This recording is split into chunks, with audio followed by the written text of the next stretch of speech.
J'ai cherché la définition de l'identité dans le dictionnaire et l'identité est ce qui détermine une personne ou un groupe, ou bien des données qui déterminent chaque personne et qui permettent de la différencier des autres.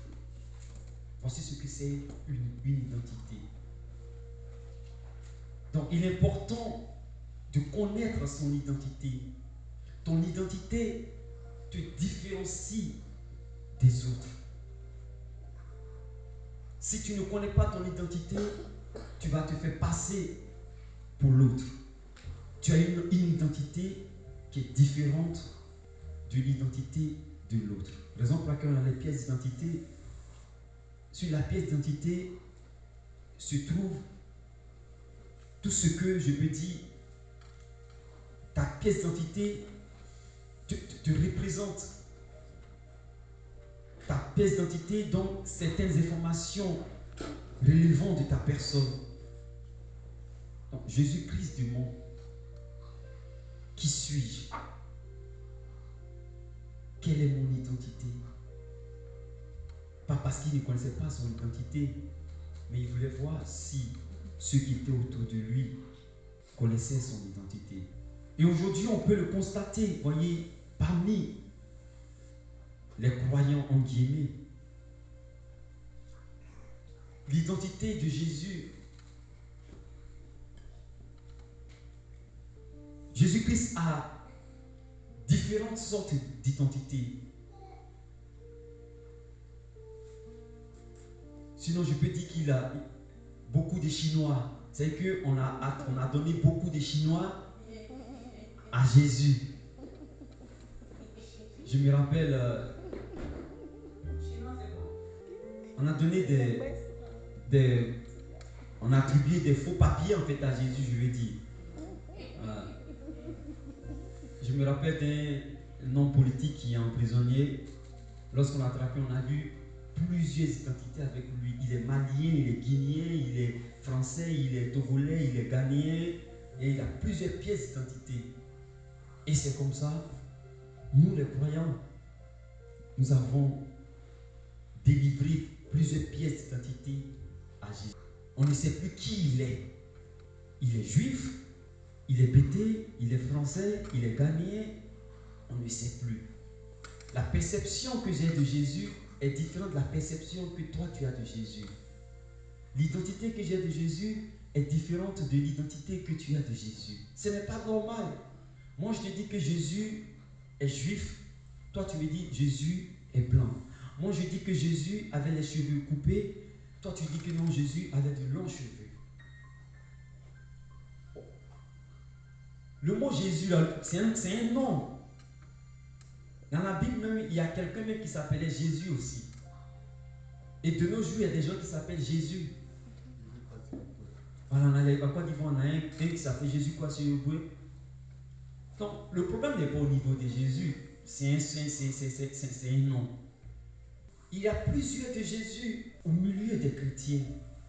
À tel point, on ne sait plus quel est le véritable Jésus. Qui est celui-là même que tu adores? Quand tu fermes tes yeux, quelle est l'image que tu vois? Il y a des gens, quand ils ferment les yeux, c'est l'image des photos qu'on voit un peu partout, des films qu'on fait passer à la télévision, ce Jésus qu'on voit avec les longs cheveux et avec la barbe. Quand il ferme les yeux, c'est ce Jésus qu'il voit. Mais est-ce que c'est lui? Est-ce que c'est l'image? Est-ce que c'est le Jésus dont la Bible parle? On représente Jésus avec de longs cheveux. Mais est-ce que Jésus-Christ, si on veut même se baser sur la parole de Dieu, est-ce que Jésus-Christ avait vraiment de longs cheveux? Quel est le Jésus en qui tu crois? Quel est le Jésus? Parce que cela détermine ta foi. Si tu crois en un Jésus qui a de longs cheveux, si tu penses que les images qu'on voit un peu partout, c'est lui le Jésus, tu es en train de mettre ta foi dans ce Jésus. Si tu te dis aussi que non, Jésus, il n'avait pas de longs cheveux, et ce Jésus, personne n'a représenté son image, moi je sais qu'il existe, je ne le vois pas, je n'ai aucune image de lui, mais par la foi, je sais qu'il a existé. Donc tu mets aussi ta foi dans ce Jésus en qui tu crois. Et tu auras aussi la bénédiction venant de ce Jésus. Parlons un peu, c'est pas là le but de mon message, mais c'est seulement une information. Il va arriver un jour, on va développer cela. Est-ce que Jésus-Christ avait véritablement de longs cheveux? Quelles sont les personnes qui avaient de longs cheveux dans la Bible? Ce sont ceux qui font le vœu de Naziréa. C'est que ceux-là, ils ont décidé de se mettre à part et comme signe qu'ils sont en train de faire, qu'ils ont fait le vœu de Naziréa, ils vont laisser pousser les cheveux, ils ne vont jamais couper leurs cheveux. Et quand tu fais le vœu de Naziréa, tu ne dois pas t'approcher d'un mort. Il y a certaines restrictions. Et déjà même Paul il parlait aux Corinthiens quand il disait aux femmes de se voiler. Mais il le disait pourquoi? C'est parce qu'à Corinthe, comme on le dit, les hommes avaient de longs cheveux, n'est-ce pas? Et Paul a critiqué cela. Paul dit que ce n'est pas normal, voyez, qu'un homme ait de longs cheveux. Parce que ceux qui avaient les longs cheveux à Corinthe, c'était des gens c'était des efféminés, c'était des, je ne sais pas si je peux dire, des homosexuels ou bien des travestis. Vous voyez, ce genre de groupe. Donc, il y a déjà ici, quand on voit ces longs cheveux, on sait déjà qui tu es. Ici, si tu vois un homme qui a une alliance sur les autels, tu dois comprendre déjà qui il est. Ou même vous n'avez jamais vu ce genre de personnes. Hein? Non, je ne parle pas des femmes. Les femmes, au moins, ça va. Je parle d'un homme qui a, comment on appelle, une alliance, une bague sur les autels. Tu dois comprendre tout de suite que c'est un homosexuel, c'est un gay. Là, ils ont des signes. Quand tu vas en City, tu peux tous les voir. Je n'ai pas dit que c'est tous. Bon, d'autres personnes prennent ça pour faire un style. Mais sinon, dans le fond, c'est pour un groupe de personnes. Tu vas les voir avec les gros sacs. Maintenant, on ne dit plus les sacs en main des femmes, mais maintenant, ce sont les hommes qui prennent ça. Hein? Ok. Comment un homme peut prendre comme ça un gros sac qui se promène derrière ça en ville? Bon, maintenant, c'est devenu mode. Mais au départ, ce n'est pas une mode. Ce sont des gens qui tentent de marquer les territoires. Bon, et toi aussi, tu montes dedans. Donc maintenant, quand toi, tu rentres dans le groupe et que toi, bon, ça devient une mode pour toi, tu as un gros sac, quand il s'approche de toi maintenant, pourquoi tu refuses? Tu ne dois plus refuser. Et donc, moi, ça les énerve. Mais attends, mais pourquoi ils vont souvent te poser la question, mais pourquoi tu as pris le gros sac alors? Parce que quand on prend le gros sac, on sait ce qu'on fait. Mais toi, tu as le gros sac. Ces personnes sont en train de manifester leur identité. Donc, Paul condamnait déjà ceux qui avaient de longs cheveux. Tu ne fais pas un vœu de Naziréa et tu as les longs cheveux. Donc, si je veux me baser sur la condamnation de Paul, sur l'image que Paul avait des hommes qui avaient de longs cheveux, et aussi sur ceux qui font le vœu de Naziréa, donc je peux me dire qu'il y a deux groupes de personnes qui avaient de longs cheveux dans ce temps. Le premier groupe, c'est qui? Ceux qui font le vœu de Naziréa. Et le deuxième groupe, les efféminés. Ok? Soit tu appartiens à un groupe, soit tu appartiens à l'autre. On suppose que Jésus-Christ avait de longs cheveux. Ce qui veut dire que il doit appartenir forcément à un groupe. Parce que au temps de Jésus, les Corinthiens existaient. Cette mode existait. Les efféminés existaient. Donc si Jésus-Christ a de longs cheveux, où on place Jésus? Soit il est naziréen, soit il est féminin. Comme je dis, je vais développer cela plus tard. Mais c'est important de savoir qui est Jésus. C'est important de connaître ton identité. Donc soit il est naziréen, soit il est efféminé. Bon, toi et moi, nous savons tous qu'il y a une seule chose que le Jésus qu'on connaît ne peut pas faire. Qu'est-ce qu'il ne peut pas faire parmi les deux? Être efféminé. Ok? Même si les homosexuels aujourd'hui disent que Jésus-Christ est un homosexuel. Oui, les gens le disent. Ok? Bon, comme je dis, moi, quand c'est comme ça, bon, nous on doit comprendre. Si on disait Yeshua est un homosexuel, on peut dire non, ils sont en train d'attaquer notre Dieu. Mais si c'est Jésus-Christ, il y a beaucoup de Jésus, il y a des groupes qui s'appellent Jésus. Ok? Satan, ils appellent Satan le grand architecte. N'est-ce pas? Alors qu'on sait tous que l'architecte même c'est Dieu. C'est Jésus qui est l'architecte, c'est lui qui a créé, c'est par lui que toute chose a été faite, n'est-ce pas? Donc, et quand il dit un architecte, il dit le grand architecte, il parle de les Satan. Mais le jour qu'ils vont dire Yeshua, ce qui est intéressant, quand ils font les critiques là, c'est toujours le nom de Jésus-Christ qu'ils utilisent.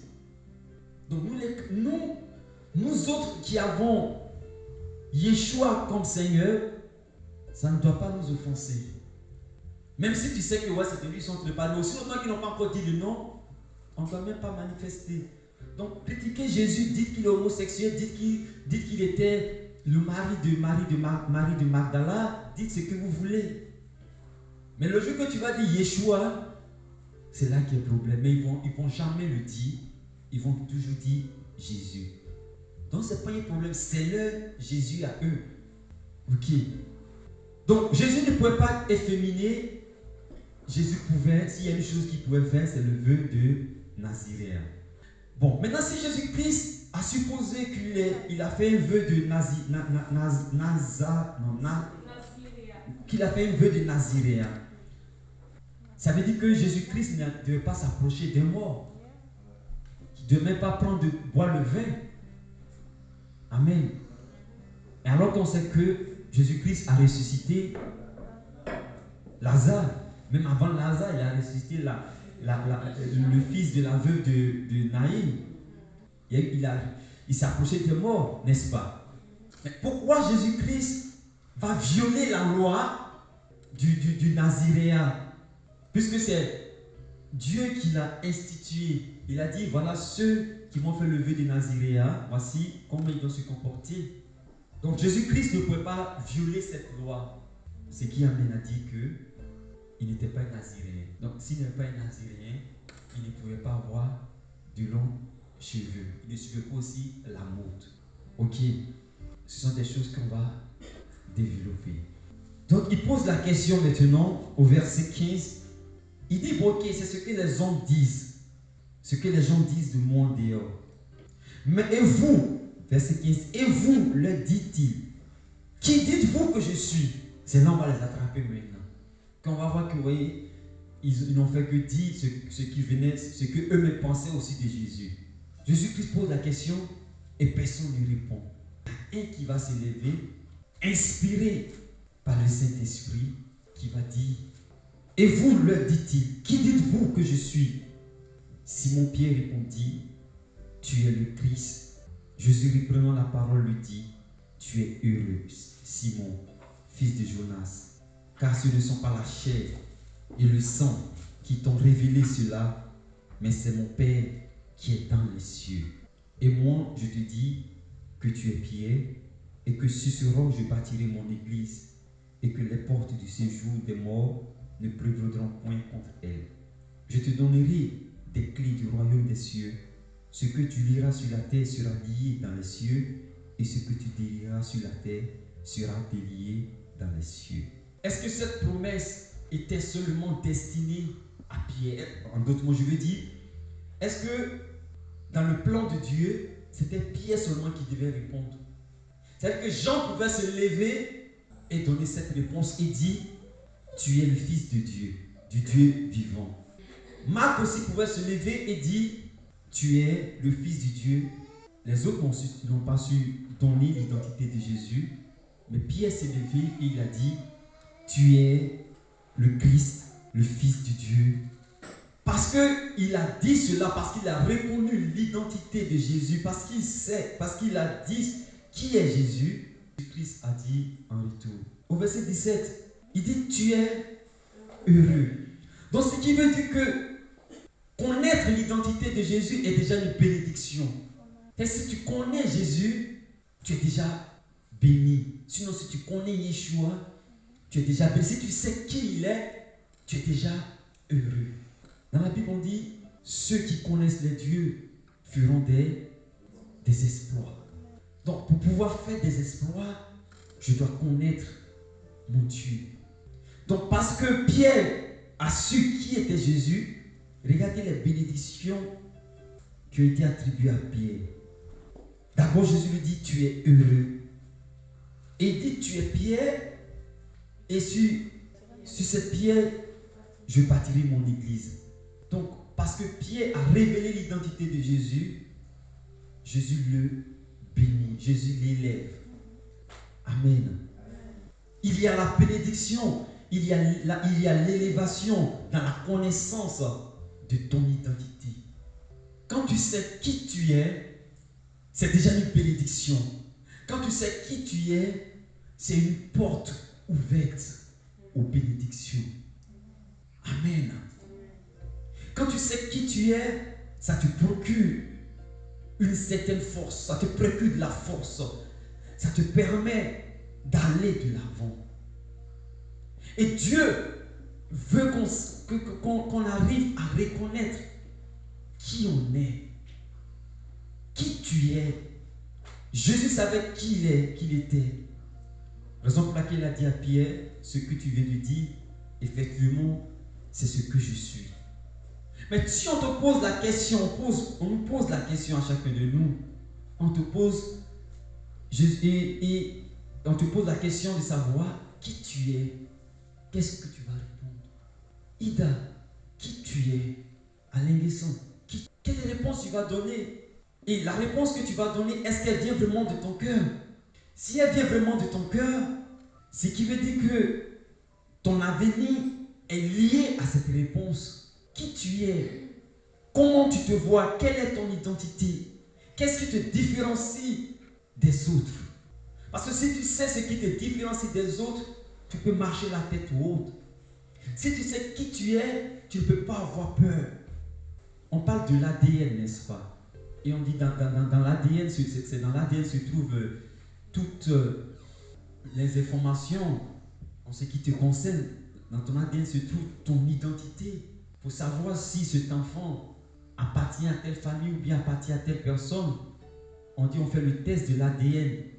Parce qu'au travers de ce test, on peut voir si cet enfant appartient effectivement à ce père. C'est important. Qui tu es? Comment te vois-tu? Tu es né de nouveau. Qu'est-ce que tu dois entendre par naître de nouveau? Et quand tu nais de nouveau, qu'est-ce qui se passe en toi? Tu es régénéré. Qu'est-ce que tu attends par la régénérance? Qu'est-ce que tu attends par ce mot? Prenons 1 Thessaloniciens 5, 23.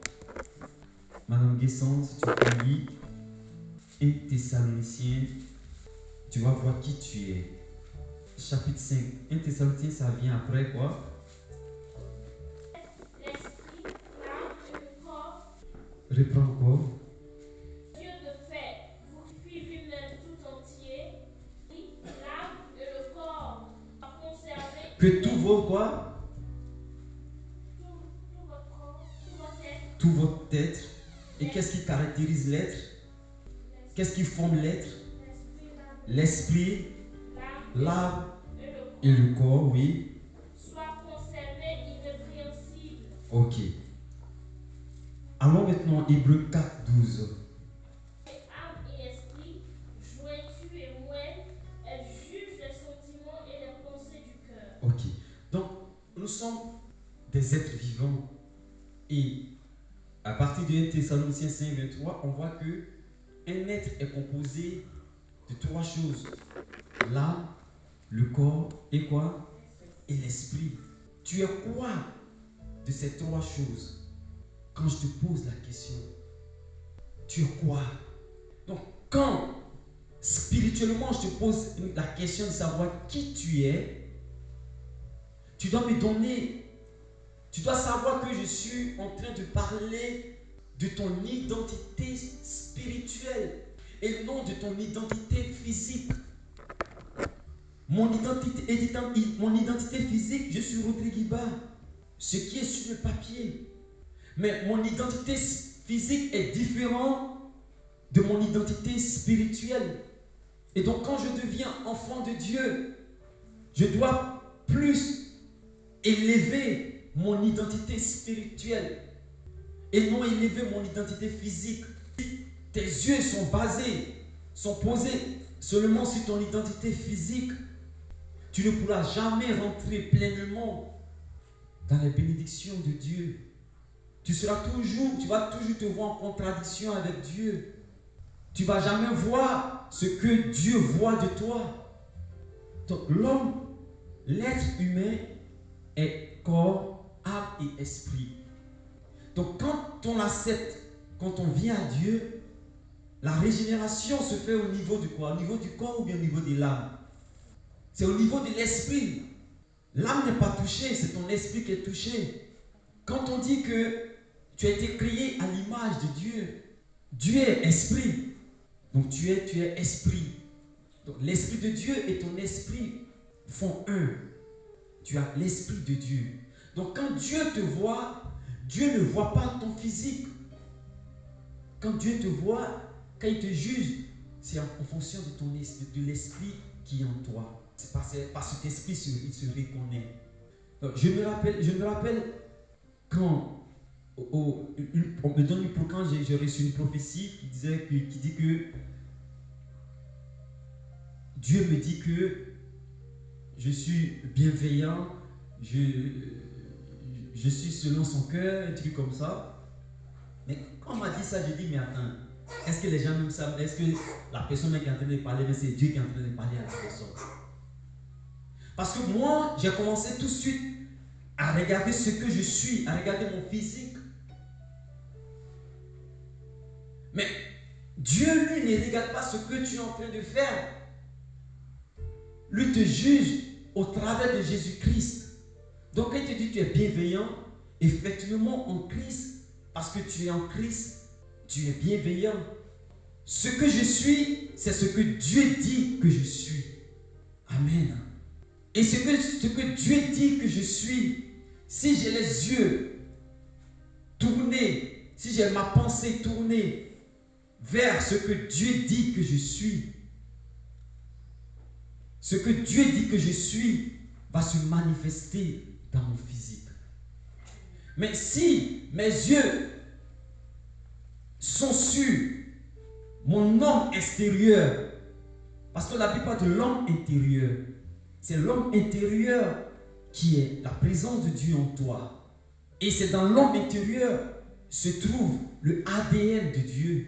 Mais si tes pensées, si tes regards sont tournés vers ton homme extérieur, c'est seulement l'échec que tu vas voir.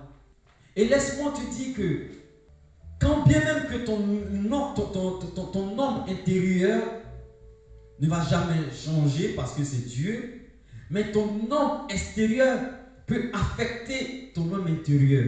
Je veux dire quoi? Ta pensée que tu as de toi, la réflexion que tu as de toi, ce que toi tu vois à l'extérieur peut empêcher l'intérieur de se manifester. L'intérieur ne va pas disparaître. L'homme intérieur, les caractéristiques de l'homme intérieur ne vont pas changer. Mais l'homme intérieur ne va pas être manifeste dans ton physique. Je ne sais pas si vous me comprenez. C'est-à-dire que l'homme extérieur peut affecter dans le sens que, c'est-à-dire qu'il peut étouffer l'homme intérieur de se manifester. Quand la Bible dit que nous sommes bénis en Jésus de toutes les bénédictions spirituelles, n'est-ce pas? On dit toutes les bénédictions spirituelles. Donc tu te poses la question, on dit je suis béni. Mais comment ça se fait? Je ne le vois pas. Et tu es béni. Mais toutes ces bénédictions ne sont pas sur ta personne physique. Ces bénédictions n'ont pas été prononcées sur ta personne physique. Tes bénédictions sont prononcées sur ta personne intérieure.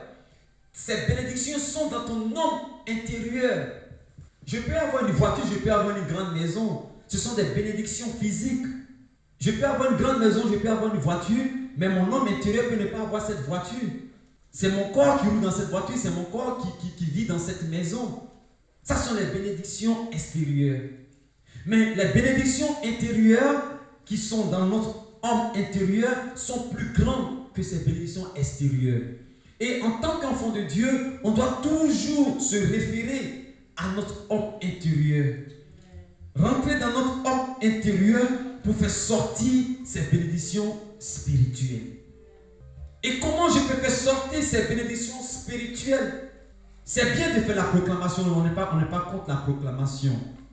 Si la proclamation permet de dire qui tu es, c'est bon. Mais lorsqu'on te dit, non, il faut penser, ok, qu'est-ce que tu vas avoir demain, quelle voiture tu vas avoir, commence à visionner cela, ça va se passer, c'est ce qui n'est pas bien. Là, on tombe maintenant dans autre chose. Mais sinon, confesser ce que tu es, je suis enfant de Dieu, c'est mon identité. C'est que je rentre maintenant dans mon être intérieur et je dis qui je suis. Parce que physiquement, tu n'as pas dit que tu es enfant de Dieu. Physiquement, tu n'as pas dit que tu es riche. Parce que quand on voit, on sait que tu n'es pas riche. Mais quand tu dis que je suis riche, je suis plus que vainqueur, alors que c'est seulement les défaites qui se présentent en toi, à quelle identité tu te réfères? C'est à ton identité spirituelle que tu te réfères. Donc, quand je confesse mon identité spirituelle, en le confessant, c'est pour que cette identité spirituelle puisse avoir un impact sur mon identité extérieure, mon identité physique. Amen. Donc, allons élever notre être intérieur. C'est ce que tu es, c'est ce que Dieu dit que tu es. Et c'est ce que tu dois confesser. Et en confessant cela, ça va changer ton homme extérieur. Mais si tu passes ton temps à confesser ton identité extérieure, cela va étouffer ton identité spirituelle. Qui tu es? La Bible dit que tu es né de nouveau. Est-ce que tu n'es pas né de nouveau? La Bible dit que tu es une nouvelle création. Voici ton identité spirituelle. Tu es la lumière du monde. Tu es le sel du monde. Voici ton identité spirituelle. Amen. Tu es la justice de Dieu. Tu es la gloire de Dieu. Tu es plus que vainqueur. Tu es toujours en haut et jamais en bas. Amen. Tu es membre de la famille de Dieu. Tu es à l'image de Dieu. Tu es un roi. Tu es un enfant de Dieu. Tu es un citoyen du ciel ou une citoyenne du ciel. Voici ton identité. Voici ton identité spirituelle. Donc quand Pierre répond, il dit, tu es Christ. Il n'a pas dit tu es Jésus, il dit tu es Christ. Tu es loin, le Fils du Dieu vivant. Il n'a pas dit tu es le fils de Marie, ni le fils de Joseph. Il dit tu es le Fils du Dieu vivant. C'est quelle identité ça? C'est quelle identité? Spirituelle ou physique? Son identité spirituelle. C'est pour cela que Jésus-Christ a dit, parce que ces personnes qui voyaient Jésus comme le Jean-Baptiste, comme le Élie, qu'est-ce qu'ils voyaient? C'est l'identité, c'est l'extérieur. Ils avaient une conception physique, une conception extérieure de Jésus. Ils avaient une pensée extérieure de Jésus. Ils regardaient seulement aux choses physiques. Mais Jésus-Christ était surpris de la réponse que Pierre a donnée. Il dit, tu es le Christ spirituel. Il y a encore, tu es le Fils du Dieu vivant. Jésus-Christ dit, quoi? Mais pourquoi toi, tu n'as pas la même vision que le peuple? Toi, tu dis autre chose. Et c'est à partir de là, Jésus-Christ a dit, ce que tu viens de dire, c'est mon Père qui te l'a révélé. C'est seulement mon Père, c'est seulement Dieu qui peut te révéler cette identité. Et nous avons l'identité de Dieu en nous. Et c'est à l'identité de Dieu qu'attachent toutes les promesses. La preuve, quand Pierre a dit tu es le Dieu, tu es le Fils du Dieu vivant, quelles étaient les promesses qui étaient attachées à ce qu'il a dit? il a été élevé, n'est-ce pas? Amen. Donc, à chaque fois que je ferai sortir mon identité spirituelle, sachez qu'il y a quelque chose qui se passe immédiatement dans ton physique. Amen. Et habituons-nous à cela. Prenons au moins une semaine comme ça, à dire ce qu'on est, au lieu de dire ce qu'on est de façon, au lieu de parler de notre identité extérieure, parlons de notre identité spirituelle. Et tu vas voir que ça va changer beaucoup de choses en toi. Ça va retirer la peur. Ça va te permettre de marcher la tête haute. Parce que c'est ce que Dieu dit que tu es qui est plus important et non ce que les hommes disent. Ce que Dieu dit que tu es peut influencer ce que les hommes disent. Ce que Dieu dit que tu es a plus de pouvoir sur ce que les hommes disent que tu es. Mais en même temps, ce que les hommes disent que tu es peut étouffer ce que Dieu dit que tu es, si tu considères plus ce que les hommes disent que tu es. Et cela va faire que la bénédiction de Dieu qui repose sur ton être intérieur ne va jamais être manifeste. Est-ce parce que Dieu ne t'a pas béni? Non, Dieu t'a béni. Il dit, tu as toutes les bénédictions spirituelles en Jésus. Mais pourquoi ces bénédictions spirituelles ne sont pas manifestes dans nos vies? Parce que nous les étouffons par notre mentalité physique, par notre vision physique. Nous réfléchissons de façon humaine. Nous ne révélons pas en nous-mêmes pour voir ce que nous sommes. Quand Dieu te dit, Rodrigue, tu es bienveillant, et que toi-même tu sais en toi-même que tu n'es pas bienveillant, Dieu est en train de te dire, plutôt regarder l'image qu'il a de toi. Quand tu vas regarder cette image de toi, quand tu vas élever cette image de toi, en ce moment, les imperfections physiques vont changer dans ta vie. Amen. Sinon, c'est parce que tu es bien qui te dit que ouais, tu es l'homme selon son cœur. Non. Mais lui, il ne veut même pas regarder cette nature. Comprends son message. Donc quand je marche, Rodrigue, tu es bienveillant. Oui, je suis bienveillant, je suis bienveillant. Donc ça fait que je commence à savoir poser mes pas. Et c'est en ce moment, les choses vont commencer à changer dans ma vie. Amen. Élevons notre nature divine. Tu n'es pas un païen pour dire que je suis Dagobert. Tu n'es pas un païen pour dire que je suis Iba. Non. Disons les mots, je ne suis plus de ce monde. Je suis dans le monde, mais je ne suis plus de ce monde. Mais donc quand tu dis je ne suis plus de ce monde, ça veut dire que ta nature a changé. Mais tu ne peux pas avoir la nature de Dieu, la nature du monde dans le royaume de Dieu. Non. Tout commence le renouvellement de l'intelligence. Et c'est ce qui disait cela. Paul disait, soyez renouvelés, soyez transformés par le renouvellement de votre intelligence. C'est important. Et quand tu deviens enfant de Dieu, c'est important de se laisser transformer par le renouvellement de ton intelligence. Et comment ça se fait? Tu dis que tu es bienveillant, accepte cela, crois en cela, on fait cela pour que la transformation s'opère dans ton physique. Donc quand Dieu te dit que tu ne seras jamais, tu seras toujours à la tête et non à la queue, toi confesse cela. Confesse cela. Je suis toujours à la queue et jamais. Je suis toujours à la tête et jamais à la queue. Tu fais cela, cela va avoir une répercussion dans ton physique.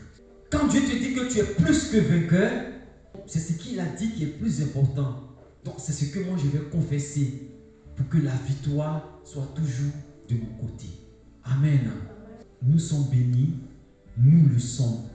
Maintenant, pour que cette bénédiction soit manifeste, laissons Dieu le faire. Et pour que Dieu le fasse, regardez ce que Pierre a dit. Pierre a dit, tu es Dieu, tu es le Fils du Dieu vivant. Quand il a dit cela, immédiatement, parce qu'il a révélé l'identité spirituelle de Jésus, regardez la bénédiction qui lui a été accordée. De la même manière, quand je dirai ce que je suis, cela va avoir des effets positifs dans ma vie. Amen. Amen. Amen. Voici ce que tu es dans le spirituel. C'est pourquoi ce matin, tu vas d'abord bénir le Seigneur. Jésus-Christ, par sa mort sur la croix. Et il y a une chose, on nous pose souvent la question, pourquoi Jésus-Christ est mort sur la croix pour toi? Quelle réponse on a l'habitude de donner? Quelle est la réponse qu'on a l'habitude? Pourquoi Jésus-Christ est mort pour toi? Péché. Qu'est-ce qu'on a l'habitude de le dire? Ok, c'est vrai, à cause de tes péchés, mais je veux dire que ce n'est pas la bonne réponse. Jésus-Christ n'est pas... Sa mort sur la croix a un sens. Quel est le salaire du péché? La mort est le salaire du péché, n'est-ce pas? Donc Jésus-Christ, en mourant sur la croix, la Bible dit que tous ont péché et sont privés de la gloire de Dieu. C'est que nous avons la mort comme salaire. Nous avons la mort comme conséquence du péché. Et que nous sommes tous destinés, on était destinés à la mort. Et quelle était cette mort? C'est la mort éternelle. Donc Jésus, en mourant sur la croix, retire la sentence de la conséquence du péché. Ça veut dire quoi? Retire quoi? La mort au-dessus de ta vie. Donc sa mort sur la croix, c'est pour retirer la sentence de la mort vie, pour que tu aies la vie. C'est vrai, la conséquence du péché, c'est la mort, mais par sa mort, il retire cette sentence pour que tu aies la vie éternelle. Donc la bonne réponse, Jésus-Christ est mort sur la croix pour que j'aie la vie. Il est mort sur la croix pour retirer la sentence de la mort. Et c'est par la mort que ces sentences pouvaient être retirées. Regardez dans le temps, quand quelqu'un pêche, la Bible dit quoi? On a envoyé combien d'animaux? 2. Il y a un animal sur lequel on prie, tu confesses ton péché, et il y a un animal qui reste à le sacrificateur. Mais l'animal sur lequel on confesse les péchés, qu'est-ce qui se passe avec cet animal? On le lâche. Et c'est ce qu'on appelle le bouc émissaire. N'est-ce pas? Jésus-Christ est cet animal. Quand Jésus-Christ est cet animal qui a pris, qui a retiré la sentence du péché qui est quoi? Qui est la mort. Donc, voyons plus le retrait de la sentence du péché qui est la mort que de voir, non, il est mort pour mes péchés. Il est mort pour que la sentence du péché soit retirée au-dessus de ta vie. Amen. C'est important de comprendre ces choses et on va les apprendre. Mais ce matin, comme je dis, tu vas t'élever et tu vas faire ressortir ce que tu sais. Et c'est important de le savoir. Qu'est-ce que Dieu t'a donné? Comment je peux le savoir? Je lis ma Bible, peut-être de Genèse jusqu'à l'Apocalypse. Et à chaque fois que je vois ce que Dieu dit que je suis, je souligne, j'écris quelque part. La Bible me dit que par exemple je suis roi, donc je souligne, voici ce que je suis. Donc tout ce que la Bible mentionne en ce qui me concerne, c'est ce qui est mon identité, donc c'est ce que je dois confesser. Tu peux ne pas connaître tout ce que Dieu t'a donné, mais le peu que tu as déjà en toi, tu vas le confesser et tu vas te retrouver dedans, tu vas rentrer là-dedans et tu vas dire à Dieu de rendre manifeste cette identité. Alléluia. Merci Seigneur. Merci Seigneur. Merci pour la nouvelle nature. Merci pour ce que je suis en toi. Tu m'as béni de toutes les bénédictions spirituelles. Je me posais la question de savoir, mais comment ça se fait? Je suis béni, mais je ne vois rien. Mais Père, tu me révèles que ces choses ne sont pas manifestes parce que je les étouffe moi-même. Pas parce que je ne suis pas béni, mais parce que je les étouffe par mon raisonnement, par ma manière de voir les choses. Je laisse l'extérieur dominer l'intérieur. Je laisse l'extérieur étouffer l'intérieur. Mais aujourd'hui, aide-moi à être positif comme tu l'es, à me voir comme tu me vois. Et si je le fais, cela va avoir une répercussion sur mon physique. Alléluia. Ces faiblesses que je continue à manifester est dû au fait que je ne laisse pas mon identité spirituelle s'élever en moi.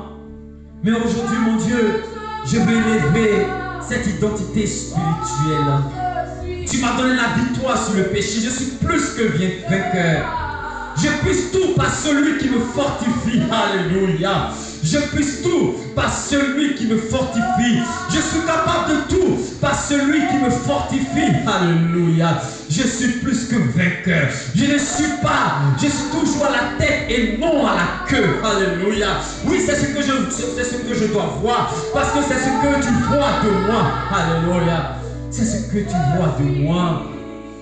Ce que tu dis que je suis, c'est ce que je suis. Ce que tu dis que je suis, c'est ce que je suis. Et c'est ce qui doit ressortir. Alléluia. C'est ce qui doit ressortir. Je suis assis avec toi. Je suis non seulement ressuscité avec toi, Jésus-Christ, mais je suis assis avec toi à la droite du Père. Alléluia. Je suis assis en toi à la droite du Père. Et parce que je suis en toi et en Dieu, qui peut contre moi? Qui peut ôter à ma vie? Qui peut atteindre à ma vie? Parce que pour pouvoir m'atteindre, alléluia, on doit d'abord atteindre à toi l'Éternel. Et atteindre à Jésus avant de m'atteindre. Parce que je suis en Jésus et Jésus en toi. Mais parce que je ne connais pas ces choses, mon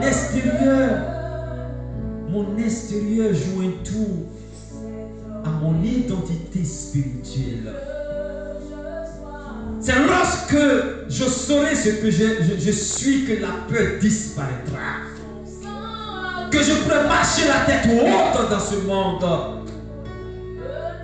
Ce que tu dis que je suis, c'est ce que je suis. Tu as dit, tu m'as donné les extrémités de la terre pour héritage. Alléluia.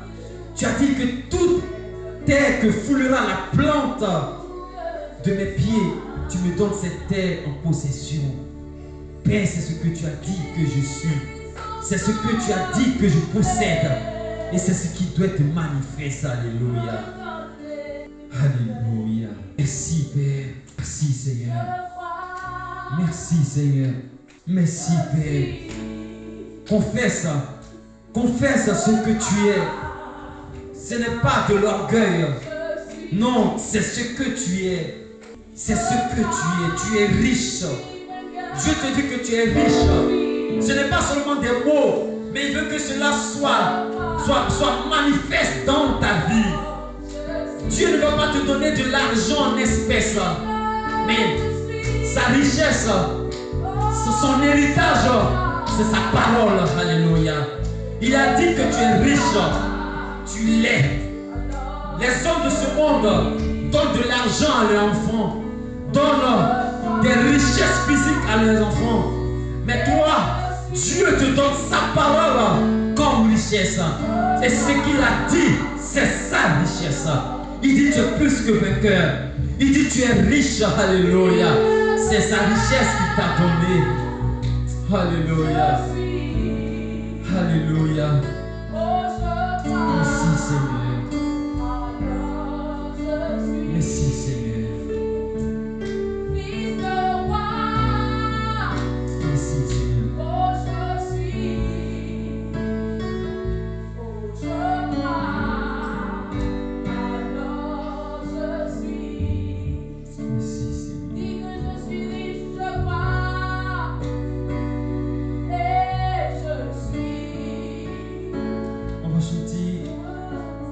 Sa bouche a dit, sa main le fait. Et la main de Dieu veut agir dans ta vie. Et toi seul peux empêcher cette main de se manifester. Dieu ne peut pas aller contre ta volonté. Il dit ce que j'ai dit, ma main le fait. Si j'ai dit que tu es plus que vainqueur, je ferai en sorte de poser des actes qui sont conformes à ce que ma bouche a dit. Et il est prêt à se manifester dans nos vies. Si on peut seulement croire à ce qu'il dit qu'on est. Alléluia. Qu'est-ce que Dieu a dit de toi? Et il est prêt à le rendre physique. Alléluia. Merci Seigneur.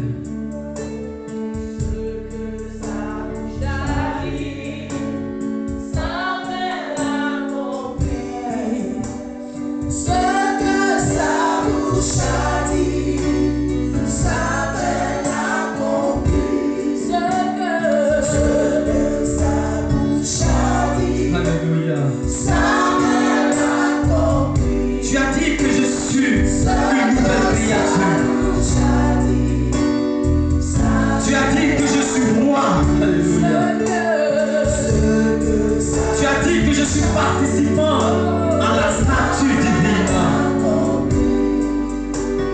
Tu as dit que je suis ouvrier avec toi.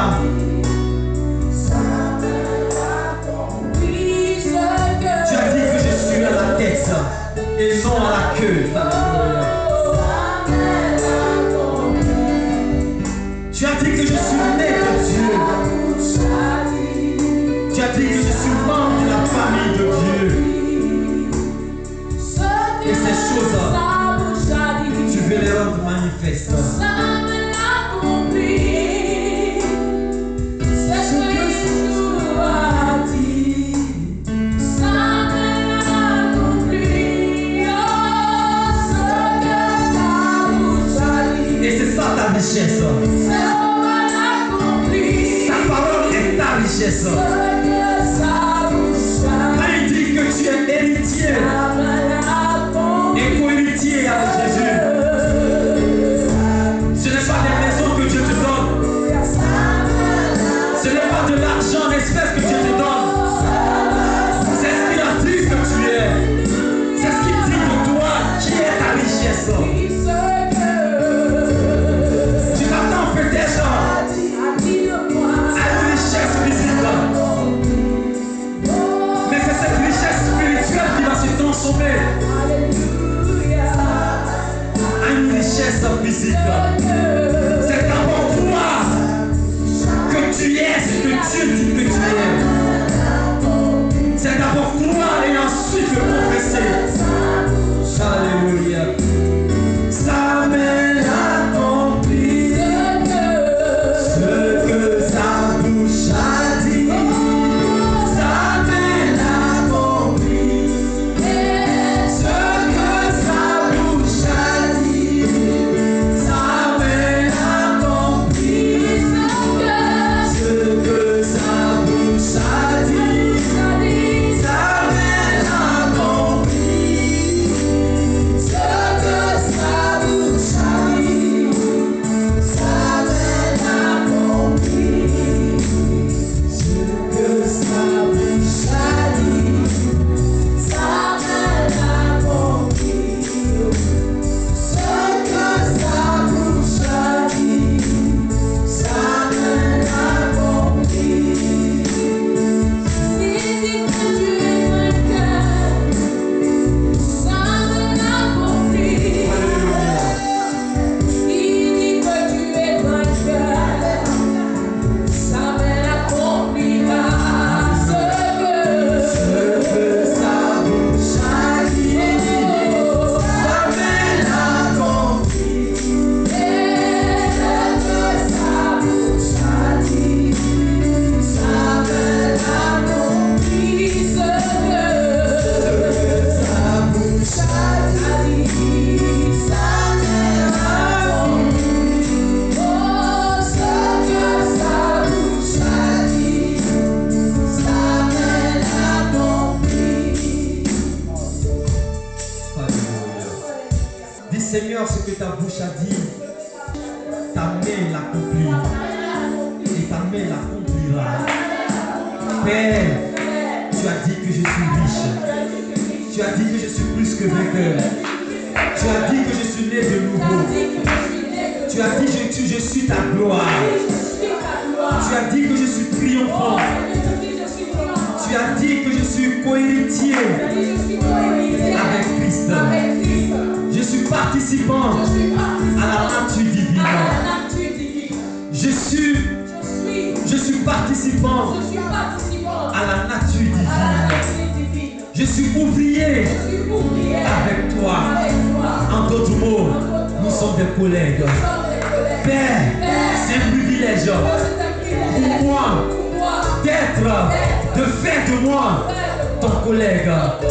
Père, toutes les bénédictions spirituelles, tu l'as déposées dans mon être intérieur. J'ai cru que c'était des bénédictions physiques auxquelles je devais m'attendre.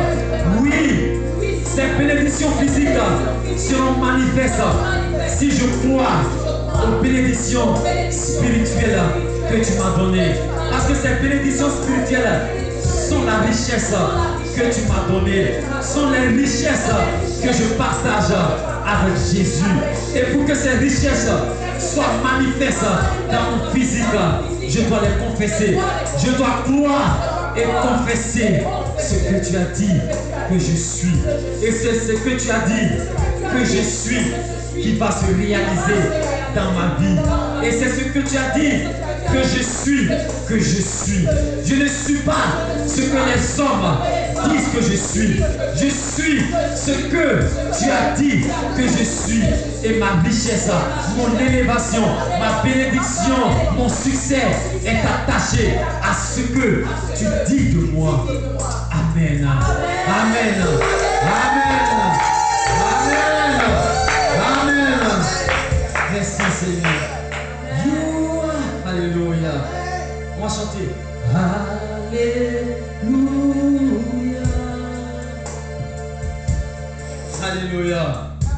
Tu vas te retrouver dans les lieux célestes. Alléluia. On va chanter cela. Et on va passer à notre dîme et offrande. Alléluia. Retrouve-toi comme un citoyen du ciel. Quand tu seras vers ton Père, tu vas aussi chanter cette chanson. Alléluia. Tu vas élever ton âme. Élève ton âme. Alléluia.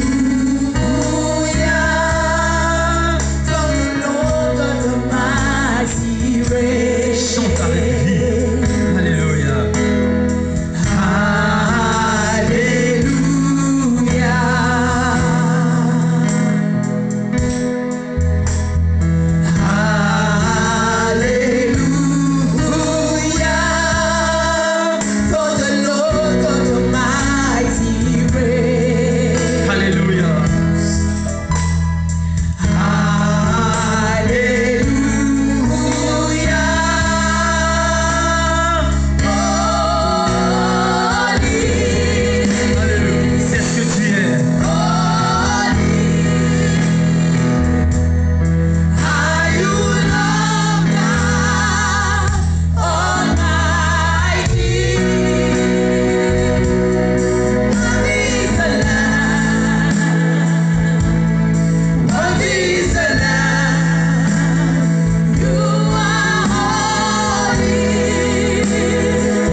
À nos offrandes sur une louange.